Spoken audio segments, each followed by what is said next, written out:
That was Jackie's day, the birthday of the youngest member of our group with the most mature soul.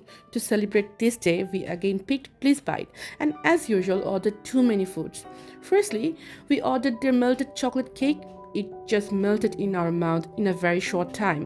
A very few people in Naranganj can make this type of chocolate cake. I'm not a big fan of sandwiches, so it's an average for me. যেহেতু অনেক আগে clip তাই বেশিরভাগ খাবারের নামই ভুলে গিয়েছি, but I can still recall their taste.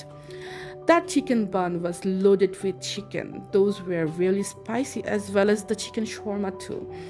They were very very much generous with the filling. আমরা ব্লুবেরি চিজ কেকটাকে নিয়ে ফুড রিভিউ খেলছিলাম, কারণ আমরা আমাদের অ্যাডাল্টহুডে এখনও স্টেপ করার জন্য রেডি না। এখন কাজের কথায় আসি। ব্লুবেরি চিজ কেকটার টেস্টটা অনেকটা সাটল। যারা sour and sweet, lightly sweet কোনো ডেজার্ট আইটেম পছন্দ করেন তারা মাস্ট এটা ট্রাই করবেন, আপনাদের অনেক ভালো লাগবে। লাস্টলি আমরা কফি আর ক্রুসেন্ট দিয়ে শেষ করলাম। সবাই আমাদের এই পিচিটার জন্য দোয়া করবেন যাতে ও জীবন অনেক বড় হতে পারে, ভালো কিছু করতে পারে। আর শেষমেশ আমরা রাস্তার দুই পাশ থেকে দুইটা ফুল টোকা এনে ওর হাতে দিলাম। দেখেন কত খুশি।